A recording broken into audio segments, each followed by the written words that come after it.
What is good, Kingdom Hearts fans? It is your boy HMK once again, and we got an explosive new interview from Young Jump with Tetsuya Nomura. It is all part of their big 45th anniversary celebration of Young Jump, in which they're conducting a series of very special interviews with some iconic personnel, and they got Tetsuya Nomura involved. While the interview mostly focuses on Final Fantasy VII, and the remake trilogy, there are key aspects of Kingdom Hearts throughout, and some have some very surprising machinations. So let's go over them and let me give you my thoughts. Be sure to like, share, and subscribe to HMK. Let's dive directly into the darkness. There is a lot to go over and to talk about, so I'll be dividing key aspects of this interview into further videos after this one. Within the greater interview, we have interesting pieces of information from Tetsuya Nomura when it comes to specific characters of the Final Fantasy and Kingdom Hearts series, stating that Sephiroth is his favorite villain and that his favorite members of the Organization 13 is Luxord, which we knew already, and Xigbar. I wonder why those two specifically. The interviewer muses that Nomura really likes behind the scenes, man behind the curtain type characters. Along with his idea of fascination behind the concept of Quadratum, that he really likes fantasy settings that are based on reality, but isn't too unrealistic, but unrealistic enough that it is fantasy within reality. Get it? He said it a lot easier. Just imagine having a dream of Shibuya, and fantastical things happen within that dream in Shibuya. That's what he likes. But on to the juicy stuff. While the interviewer poses the idea that Kingdom Hearts wasn't expected to develop to the way that it was going now from the first game, Nomura states that he always had the idea of going in this direction since the first game. That when an idea pops up or a concept that he wants to implement, he always jots it down, takes notes so he doesn't forget them, such as the machinations of important people, future developments within the game, so on and so forth, and he does so when they can't properly be depicted at the time. He always thinks ahead, putting together the concepts of Kingdom Hearts 2 when making Kingdom Hearts 1, Kingdom Hearts 3 when making Kingdom Hearts 2, and naturally Kingdom Hearts 4 when he was working on Kingdom Hearts 3. He's always worked with that mindset, and I personally have said that he's got to have a ledger or a memo or a book where he has all the plot details like jotted down as bullet points for him to use later, and case in point what he said here, and check this out, apparently he had concepts for Quadratum, which Quadratum in name didn't exist at the time, ever since Kingdom Hearts 1, and that it was a long-term plan that he knew would come to this point, while laughing. I'm glad he was able to get to that fruition. Continuing on, he talks about Kingdom Hearts Missing Link and Kingdom Hearts 4 as titles to have a stronger focus on being new titles rather than direct sequels. While of course they are still sequels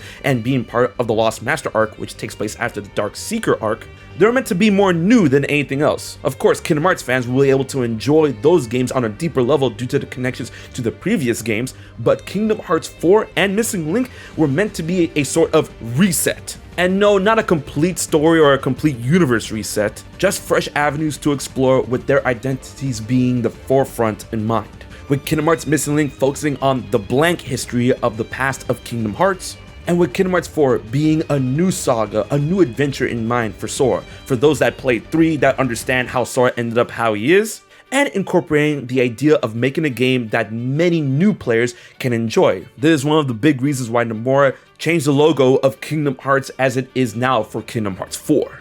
It's nothing to be surprised or shocked about, because I've said before that Kingdom Hearts 4 is very much akin to that of God of War 2018 or God of War 4, in which, yes, it's connected to the previous God of War games, but now we have Kratos in Scandinavia for a whole new journey in outlook. And now we come to the big news that a lot of people have been talking about. Yes, according to this interview, Tetsuya Nomura is planning to retire.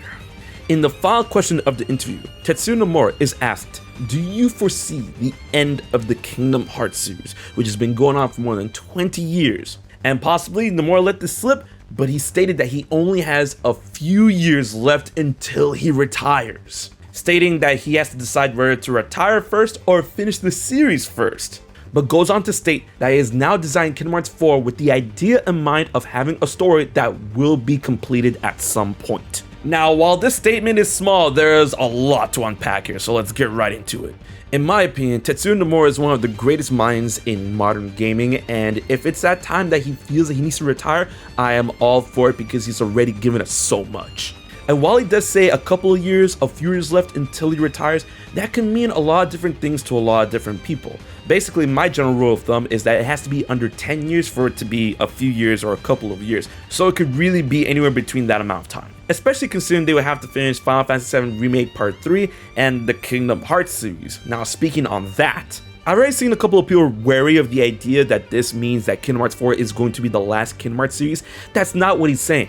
He's stating that Kingdom Hearts 4 is now being designed with a story in mind that will reach its completion, that the conclusion will be in sight, or it will be, talked about, mused about. And that it could really be possible that Kingdom Hearts as we know it could end with Kingdom Hearts 5, or maybe even 6. Basically, the end will be in sight, that the end will be something that we could see ourselves march towards in Kingdom Hearts 4. And then when thinking about it, this all makes sense of something that a lot of people were panicking about a year and change ago when Tetsuya Nomura said something at the concert with Yoko Shimomura, stating that a development has arisen that would affect the Kingdom Hearts series moving forward. A lot of people have taken that statement to mean a bunch of different things, but after reading this interview, to me personally, I believe this is talking about the idea of him coming to terms with his retirement, that he finally figured out he wanted to retire around that time frame, and that he knew it would affect the Kingdom Hearts series moving forward, that he knew he would have to think about possibly ending the series within the time frame of when he wanted to retire, and that he would now have to create Kingdom Hearts 4 with that idea in mind. While the end being in sight is something that's definitely saddening when it comes to Kingdom Hearts fans that has been with the series for this long, I'm always hopeful on the idea that if Nomura were to finally retire, I would love for him to finish what he originally envisioned with the series. And that when he does retire, he deserves all of his flowers. However, on the idea if Kingdom Hearts were to continue without him, if he is willing, Taiyo Sui could take over the reins from co-director to director, and retaining the personnel throughout the years, both old and new, including that of Ichiro Hazuma, who took over for Shinji Hashimoto as the general producer for Kingdom Hearts. I feel the series would be in incredibly capable hands, especially considering that Kingdom Hearts 4 is bringing in a lot of new blood to the team. This is a future that is definitely incredibly interesting to look at. And while Tetsuya Nomura stepping down would indeed be bittersweet to Kingdom Hearts fans the world over, do not be sad that he will be gone. Rather, celebrate all that he has given us. But I want to know what you guys think. What is your favorite memory of something that Tetsuya Nomura has given the world? Leave your thoughts, theories, comments, and more in the comment section below, and be sure to like, share, and most importantly subscribe to HMK. Until the next Kingdom Hearts video, this has been HMK, and I'll check you guys later. So you haven't subscribed to HMK yet? Don't piss Xemnas off.